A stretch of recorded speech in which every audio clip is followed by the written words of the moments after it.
فرمایا پھر کوئی چارہ نہیں ہے کہ تو مسجد میں نہ آئے۔ فرمایا اللہ کے رسول رستے کے اندر درندے ہوتے ہیں، پرندے ہوتے ہیں، جانور ہیں، موذی قسم کے جانور ہیں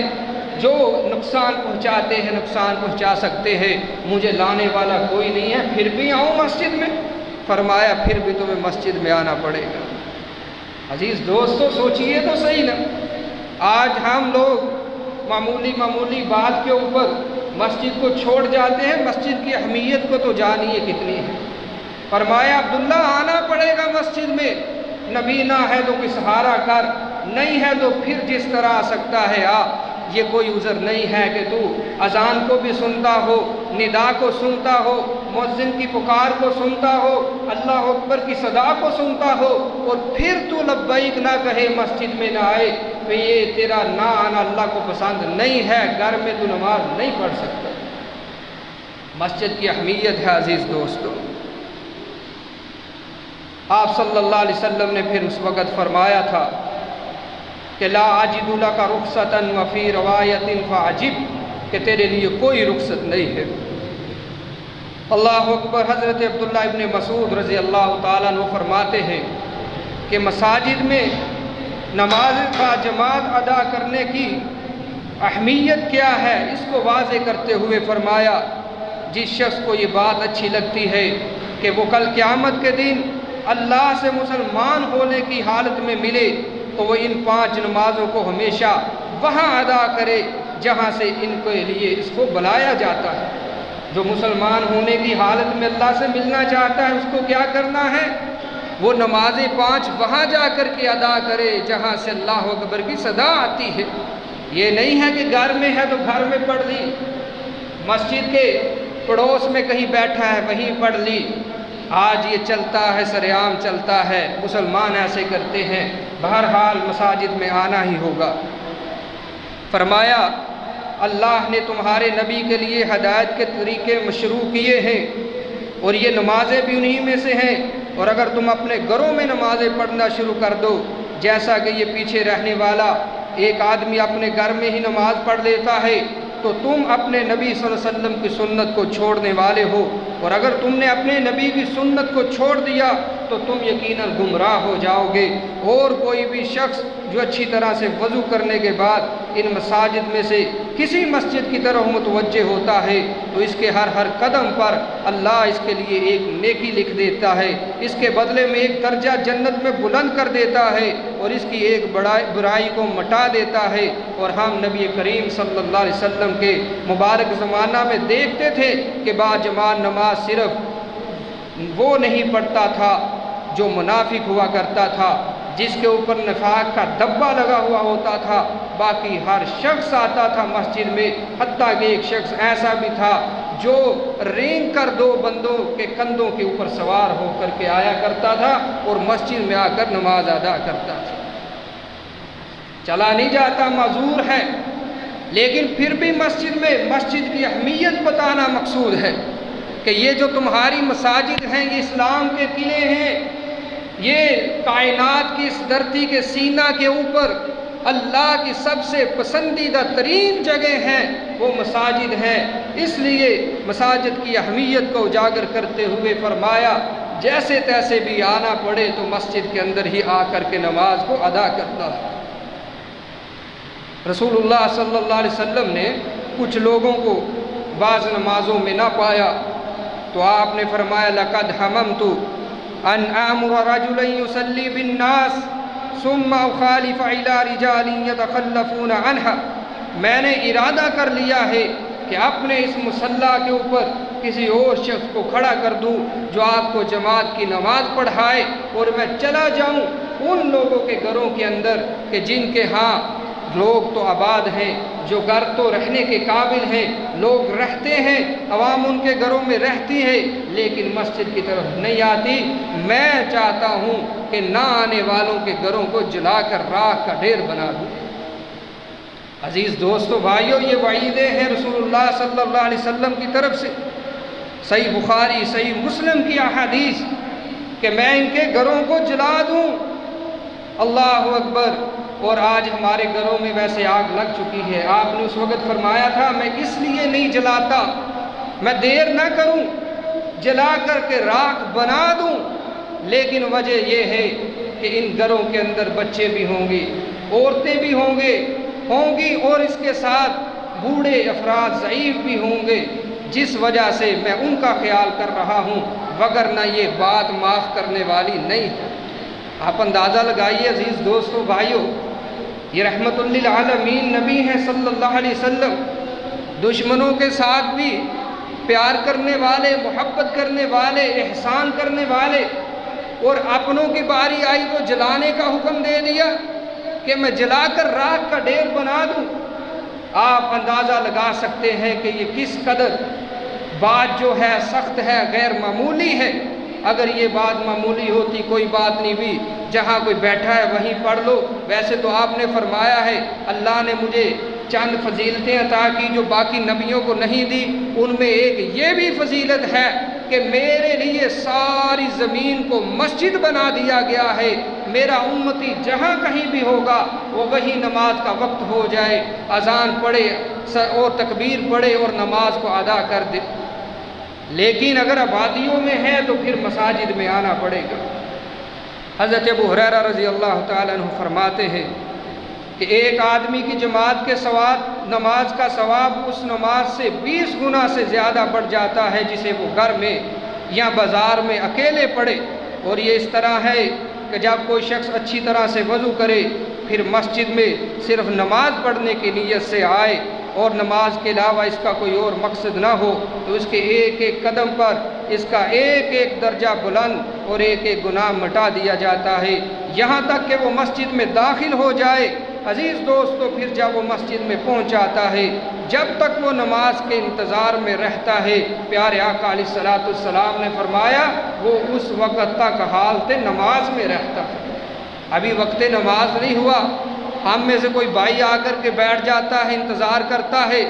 تو رسول ہاشمی صلی اللہ علیہ وسلم نے فرمایا کہ یہ بندہ ایسے ہی ہے جیسے حالت نماز میں ہے۔ پھر فرمایا وہ ایسے ہے جیسے نماز پڑھ رہا ہو، اور وہ جب تک اپنی جائے نماز پر بیٹھا رہتا ہے فرشتے برابر اس کے لیے دعائیں کرتے ہیں۔ سبحان اللہ، فرشتے دعائیں کرتے ہیں۔ عزیز دوستو، اگر آپ نے کسی اچھے آدمی کی دعا لینی ہو تو فرشتوں سے بہتر کوئی نہیں ہے، ان کی دعائیں لیجئے۔ اور خود رحمت عالم صلی اللہ علیہ وسلم نے فرمایا ہے کہ فرشتے اس بندے کے لیے دعائیں کرتے ہیں جو اپنی جگہ پر مصلی کے اوپر بیٹھا رہتا ہے۔ اور دعائیں کیا ہیں کہ اللہ اس پر رحم فرما، اے اللہ اس کی مغفرت فرما، اے اللہ یہ گناہ گار ہے، اس کی توبہ کو قبول فرما لے۔ اور فرشتوں کی ہوئی دعا اللہ اپنی بارگاہ میں رد نہیں کیا کرتے، اور وہ اس وقت تک دعائیں کرتے رہتے ہیں جب تک یہ کسی کو اذیت نہ پہنچا دے یا اس کا وضو ختم نہ ہو جائے۔ برابر یہ قیمتی 3 دعائیں فرشتے بار بار مسلسل اس بندے کے لیے کرتے رہتے ہیں کہ اللہ اس کے اوپر رحم فرما۔ اور ہمیں تو رحم کی ویسے بھی بڑی ضرورت ہے، ہر بندے کو ہر لمحہ ضرورت ہوتی ہے، لیکن جیسے ہم پریشان حال لوگ ہیں، اللہ کی رحمت کے محتاج ہیں، اللہ کی رحمت کا ہر وقت ہمارے اوپر برسنا لازمی ہے، تو آئیے مساجد کے اندر بیٹھیے، نماز پڑھ کر کے ویٹ کیجئے، فرشتوں کی دعاؤں کو اپنے اوپر لازم قرار دے دیجئے۔ عزیز دوستو بھائیو، اسی طرح اور بہت ساری فضیلتیں، جب تک وہ مسجد میں نماز کے لیے بیٹھا رہے تو وہ ایسے ہی ہے جیسے نماز کی حالت میں فرشتوں کی دعائیں ہیں۔ حضرت ابی بن کعب رضی اللہ تعالی عنہ کی حدیث جس طرح پہلے بیان کی ہے، کسی نے کہا تھا کہ جب آپ اتنی دور سے آتے ہیں تو ایک گدھا خرید لیجئے۔ فرمایا گدھا نہیں خریدوں گا، سواری نہیں خریدوں گا، میں اپنی سواری پر نہیں آنا چاہتا۔ وجہ یہ ہے کہ ہر قدم کے بدلے میں اللہ رب العالمین اجر و ثواب عطا فرماتے ہیں۔ پھر فرمایا کہ جو بندہ نماز فجر پڑھ کے بیٹھ جاتا ہے اپنی جگہ کے اوپر، اشراق تک بیٹھتا ہے، اللہ کا ذکر کرتا ہے، حمد و ثنا بیان کرتا ہے، قرآن پاک کی تلاوت کرتا ہے، جب وہ 2 رکعتیں اشراق کی پڑھ کے جاتا ہے تو اللہ رب العالمین اس کو ایک حج اور عمرے کا ثواب عطا فرما دیتے ہیں۔ حج اور عمرے کا ثواب ہم لے سکتے ہیں کسی بھی کام سے اللہ نے پیچھے نہیں چھوڑا۔ کوئی صحابہ اکرام رضوان اللہ علیہم اجمعین تھے، صدقہ اخراج بہت کیا کرتے تھے۔ غریبوں نے آ کر کے شکوہ کیا، اللہ کے رسول صلی اللہ علیہ وسلم ہمیں بھی کوئی طریقہ بتا دیجئے، ہم پلہ ہو جائیں، غریب ہیں، غربا ہیں، اتنا خرچ نہیں کر سکتے۔ تو فرمایا تم اللہ کی تسبیح بیان کیا کرو، سبحان اللہ پڑھو، الحمدللہ پڑھو، لا الہ الا اللہ پڑھو، اللہ کا ذکر کرو، تمہیں اللہ ان خرچ کرنے والوں کے برابر ثواب عطا فرما دے گا۔ اب وہ جو غربا تھے وہ بیٹھ گئے، ان کو جب ان امیروں نے دیکھنا تو بھائی تمہیں کس نے یہ کہہ دیا ہے ایسے ایسے کرو، چلتے چلاتے ان کو بھی پتہ چل گیا کہ اللہ کے نبی صلی اللہ علیہ وسلم نے فرمایا ہے ان امیروں کا مقابلہ کرنا ہے جو صدقہ و خیرات بے تحاشا کرنے والے ہیں، ان کا مقابلہ کرنا ہے تو ایسے ایسے ذکر کرنا شروع کر دو۔ اب ان لوگوں نے بھی وہی مجلس لگا لی، عمران امیروں نے، اور وہ بھی جو ہیں وہ ذکر و اذکار کی محفلیں سجانے لگ گئے۔ اب وہ غربا پھر آئے، اللہ کے رسول اب کیا کریں؟ عزیز دوستو یہ بھی تو نوٹ کیجئے، نیکی کے اندر صحابہ بڑھنے والے تھے، تقوی کے اندر اپنے آپ کو بڑھانے والے تھے۔ اگر وہ رشک کرتے تھے یا حسد کرتے تھے تو وہ نیکی کے کاموں میں حسد کرنے والے تھے، تقوی طہارت میں آگے بڑھنے والے تھے۔ ہماری طرح نہیں تھے کہ کسی کے پاس چند ٹکے آ جائیں تو ہم حسد کر کر کے اپنا بھی کچھ نہ چھوڑیں اور اس کے پلے بھی کچھ نہ رہنے دیں۔ نہیں، حسد کرنا ہے، لا حسد الا فی اثنتین، رسول اللہ صلی اللہ علیہ وسلم نے فرمایا پھر مال خرچ کرنے والے کے اوپر کیجئے، اور وہ ہوتا کیا ہے؟ الہ العالمین، تو نے اس کو مال دیا ہے، یہ تیرے رستے میں اتنا خرچ کرتا ہے، مجھے بھی دے، میں بھی تیرے رستے میں خرچ کروں۔ اس کے لیے دعا اور اپنے لیے بھی دعا کیجئے، اور جب کوئی کسی کے لیے دعا کرتا ہے تو اس کے بدلے میں اللہ کا فرشتہ اس کے بارے میں دعا کرتا ہے، یعنی میں آپ کے لیے کروں تو فرشتہ میرے لیے کہ اللہ اس کو بھی عطا فرما۔ اس لیے عزیز دوستو صحابہ کرام نے فرمایا کہ اللہ کے رسول یہ عمرہ پہلے ہی بازی لے جا رہے تھے، آپ نے ہمیں ایک وظیفہ بتایا، ہم ان کے برابر ہو گئے، اب یہ اس وظیفے کے اوپر یہ بھی عمل کرنے لگ گئے ہیں۔ اب کیا فرمایا؟ ذالک فضل اللہ یؤتیہ من یشاء، یہ اللہ کا فضل ہے، جس کے اوپر وہ کر دے وہ کر دیا کرتا ہے، اس کو کون پوچھنے والا ہے۔ تو اگر ہمارے پاس مال نہیں ہے تو ہم یہ کام کر کے حج اور عمرے کا ثواب لے سکتے ہیں، اور اس کے لیے ہم انتظامات کریں اور اللہ سے دعائیں کریں، ایک وقت وہ بھی آئے گا کہ اللہ کے گھر کے مہمان انشاءاللہ بن جائیں گے۔ رسول اللہ صلی اللہ علیہ وسلم نے فرمایا من صلی للہ 40 یوما فی جماعت یدرک التکبیر الاولی کتب لہ براءتان، براءۃ من النار و براءۃ من النفاق، کہ جو شخص 40 دن تکبیر اولیٰ کے ساتھ نماز ادا کر لیتا ہے، اللہ رب العالمین اس کے لیے 2 براتیں لکھ دیتے ہیں، 2 چیزوں سے ہمیشہ کے لیے اس کو مستثنیٰ قرار دے دیتے ہیں۔ ایک نفاق ہے، اللہ اس کے اوپر کبھی بھی نفاق کو نہیں آنے دیں گے، اور دوسرا جہنم کی آگ اس کے اوپر اللہ حرام قرار دیتے کہ جو بندہ 40 دن تکبیر اولیٰ کے ساتھ مسجد میں آئے، اللہ ہمیں توفیق عطا فرمائے۔ ہم سست ہیں، کمزور ہیں، نحیف ہیں، ایسے ایسے لوگ گزرے ہیں اس امت کے اندر جنہوں نے 40 سال تک تکبیر اولیٰ کو فوت نہیں ہونے دیا۔ اللہ اکبر، ہم سے تو ایک دن کی نہیں پڑھی جاتی، 40 سال، اور یہاں رسول اللہ نے صرف 40 دن کا کہا ہے صلی اللہ علیہ وسلم کہ جو 40 دن پڑھ لیتا ہے، فرمایا اس شخص کے ایمان کی گواہی دے دو کہ جو بندہ بار بار مساجد کی طرف آتا جاتا تم جسے دیکھتے ہو، ایک نماز میں آیا، دوسری میں آیا، تیسری میں آیا، یہ بندہ ایماندار ہے، میں محمد صلی اللہ علیہ وسلم بھی اس کے ایمان کی گواہی دیتا ہوں، تم بھی دو کہ یہ بندہ مومن ہے، ایمان والا ہے، جو کہاں آتا ہے؟ مساجد کی طرف آتا ہے۔ عزیز دوستو بھائیو، حضرت عقبہ بن عامر رضی اللہ تعالیٰ عنہ بیان کرتے ہیں کہ ایک مرتبہ ہم صفہ میں بیٹھے ہوئے تھے کہ رسول اللہ ہمارے پاس تشریف لائے صلی اللہ علیہ وسلم، اور فرمایا تم میں سے کون ہے جو یہ پسند کرتا ہے کہ وہ ہر روز صبح سویرے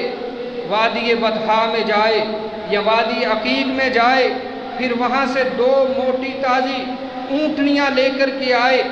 فری میں لائے، کسی کو نقصان پہنچا کر کے نہ لائے۔ صحابہ کرام نے عرض کی اللہ کے رسول صلی اللہ علیہ وسلم یہ ہم سارے ہی پسند کرتے ہیں۔ اونٹ اس وقت کا اونٹ، آج کی لینڈ کروزر تھی، کون ہے کہ جو ناپسند کرتا ہو اس کو؟ فرمایا اللہ کے رسول صلی اللہ علیہ وسلم سارے ہی پسند فرماتے ہیں۔ تو آپ نے فرمایا کیا پھر میں تم سے کوئی شخص جو صبح سویرے مسجد میں نہیں جاتا جہاں وہ کتاب اللہ کی 2 آیات کا علم حاصل کرے یا ان کی تلاوت کرے، یا اس کے لیے 2 اونٹنیوں سے یہ بہتر ہے؟ یعنی جو مسجد میں گیا صبح کو اور جا کر کے صرف 2 آیتیں یاد کرتا ہے، 2 آیتیں پڑھتا ہے، 2 آیتوں کی تعلیم حاصل کرتا ہے، گویا کہ اس نے 2 اونٹنیاں جو ہیں اپنے آپ کو اس کا مالک بنا لیا ہے۔ یہ معمولی چیز نہیں ہے، اس وقت چلتے ہی اونٹ تھے، آج کا دور ہوتا تو اللہ کے رسول فرما دیتے صلی اللہ علیہ وسلم کہ یہ 2 لینڈ کروزروں سے بہتر ہے، یہ 2 V8 سے بہتر ہے، BMW سے بہتر ہے، تو پھر شاید ہماری کوئی چاہت بڑھتی۔ اونٹ ہمارا کوئی تعلق شاید نہیں ہے، اس لیے ہمیں یہ چاہت نہیں ہوتی۔ بہرحال فرمایا جو 3 آیتیں سیکھے گا اللہ اس کو 3 کا مالک بنا دے گا، جو 4 سیکھے گا 4 کا مالک بنا دے گا۔ اور یہ یہاں ہو بھی سکتا ہے، اسی دنیا کے اندر اللہ ریئل طور پر، حقیقی طور پر جو ہے اللہ اس کو مالک بنا دے۔ کتنے ایسے ہمارے علماء ہیں، فضلاء ہیں کہ جن کو اللہ نے بڑا بڑا مال عطا فرما دیا ہے، ان احادیث کے اوپر انہوں نے عمل کیا ہے، تو یقیناً اللہ کے حبیب علیہ الصلاۃ والسلام کا ہر بتایا ہوا نسخہ جو ہے وہ ہمارے لیے بڑی اہمیت رکھتا ہے، اگر ہم سوچیں سمجھیں اور اس کے تصور کو پہنچ سکتے ہوں۔ عزیز دوستو بھائیو، اسی طرح رسول اللہ صلی اللہ علیہ وسلم نے فرمایا جو لوگ اللہ کے گھروں میں سے کسی گھر میں جمع ہو کر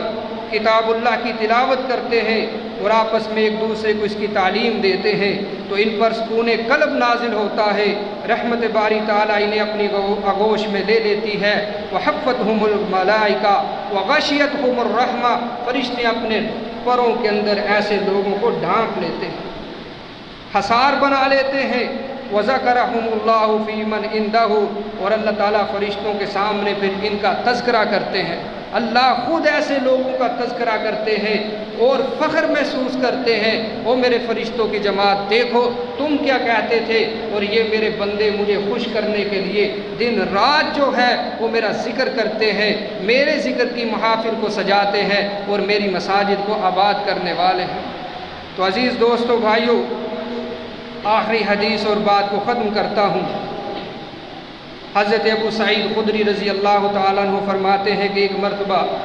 حضرت معاویہ بن ابی سفیان رضی اللہ تعالیٰ عنہما مسجد میں بیٹھے ہوئے چند لوگوں کے پاس آئے اور آ کر کے کہنے لگے تم یہاں کیوں بیٹھے ہوئے ہو؟ انہوں نے کہا جلسنا نذکر اللہ، ہم اللہ کے ذکر کے لیے بیٹھے ہیں۔ حضرت معاویہ نے کہا اللہ کی قسم تم صرف اسی لیے بیٹھے ہو، واقعی اسی لیے بیٹھے ہو؟ انہوں نے کہا جی اللہ کی قسم ہم صرف اللہ کے ذکر کے لیے بیٹھے ہیں۔ حضرت معاویہ نے کہا خبردار، میں نے تم سے یہ حلف اس لیے نہیں لیا کہ مجھے تمہارے جھوٹا ہونے میں کوئی شک ہے کہ شاید تم کسی اور مقصد کے لیے آئے ہو، کسی اور وجہ سے آئے ہو، نہیں، بلکہ ایک مرتبہ اسی طرح ہم بھی مسجد کے اندر بیٹھے ہوئے تھے، رسول اللہ صلی اللہ علیہ وسلم نے ہمیں مسجد کے اندر بیٹھے ہوئے دیکھا تو آپ نے پوچھا تھا کیوں بیٹھے ہو؟ ہم نے بھی کہا تھا جلسنا نذکر اللہ ونحمدہ علی ما ہدانا للاسلام ومن بہ علینا، ہم اللہ کا شکریہ ادا کرنے کے لیے بیٹھے ہیں جس نے ہمیں ہدایت اسلام سے مستفیض کیا، سرفراز کیا ہے، اور اس کا ذکر کرنے کے لیے بیٹھے ہیں۔ پھر اللہ رب العالمین کے نبی صلی اللہ علیہ وسلم نے فرمایا اللہ کی قسم تم صرف اسی لیے ہی بیٹھے ہو نا؟ انہوں نے کہا ہاں اللہ کی قسم ہم اسی لیے بیٹھے ہیں۔ تو آپ نے فرمایا یاد رکھنا میں نے تم سے حلف اس لیے نہیں لیا کہ میں تمہیں جھوٹا سمجھتا ہوں، بلکہ اصل بات یہ ہے کہ ابھی میرے پاس جبریل امین آئے تھے جنہوں نے مجھے اطلاع دی ہے کہ اللہ تعالیٰ فرشتوں کے سامنے تم پر فخر کر رہا ہے کہ جو اللہ کا ذکر لگا کر کے بیٹھے ہیں، اللہ آسمان کے اوپر تمہارے لیے فخر کر رہے ہیں کہ مجھے اپنے ان بندوں کے اوپر فخر ہے جو ذکر الہی کے لیے مشغول بیٹھے ہیں، اللہ کا قرآن سن رہے ہیں، اللہ کے گھر کو آباد کر رہے ہیں۔ تو عزیز دوستوں، بھائیوں، بزرگوں، آئیے ہمیں چاہیے کہ ہم اللہ کے گھروں کے ساتھ محبت کریں، پیار کریں اور دل لگائیں۔ ہمارے بچے جو ہیں وہ مسجدوں کے ساتھ محبت کرنے والے ہوں، ہم خود اللہ کے گھروں کو آباد کرنے والے بن جائیں۔ انشاءاللہ العزیز کل قیامت کا دن ہوگا، اللہ رب العالمین ہمارا شمار انہی میں فرمائے گا جن کے بارے میں اللہ نے فرمایا انما یعمر مساجد اللہ من آمن باللہ والیوم الآخر، کہ اللہ کے گھروں کو آباد کرنے والا کون ہے؟ جو آخرت کے دن پر ایمان رکھتا ہے، اللہ پر ایمان رکھتا ہے۔ اور جب مساجد بنوائی گئی سب سے پہلے، تو سب سے پہلے بیت اللہ تعمیر ہوا، حضرت آدم سے تعمیر کروایا، پھر اسی بیت اللہ کو حضرت ابراہیم خلیل سے اور ان کے بیٹے اسماعیل ذبیح اللہ سے کروایا۔ بیت المقدس بنوایا گیا تو دو نبیوں نے بنایا، حضرت داؤد اور سلیمان علیہ السلام نے، اور مسجد نبوی شریف کی باری آئی، مسجد قباء کی باری آئی تو خود رحمت عالم صلی اللہ علیہ وسلم مزدور بن کے، معمار بن کر کے، پتھر اٹھا اٹھا کر کے لا رہے تھے اور اللہ کے گھر کو تعمیر کر رہے تھے۔ تو یہ معمولی نہیں ہے، وہ اسی کے ساتھ ہوگا کل قیامت کو جو جس کے ساتھ محبت کرتا تھا، جیسے وہ کام کیا کرتا تھا ویسے ہی کام کیا کرتا تھا۔ تو مع النبیین والصدیقین والشہداء والصالحین، مساجد کو تعمیر کرنا، عباد کرنا، آباد کاری میں حصہ لینا، یہ اللہ کے نبیوں کا کام ہے۔ تو انشاءاللہ العزیز جو ایسا کرے گا کل قیامت کے دن انبیاء کی صف میں انشاءاللہ کھڑا ہوگا، اللہ ان کا آسان نصیب کرے گا۔ اللہ سے دعا ہے اللہ رب العالمین ہم سے اپنے دین کا بہت زیادہ کام لے اور مساجد کو آباد کرنے کی فکر اللہ ہمارے قلب و جگر کے اندر بہت زیادہ بڑھا دے، توفیق عطا فرمائے۔ وأقول قولي هذا واستغفر الله لي ولكم ولسائر المسلمين والمسلمات۔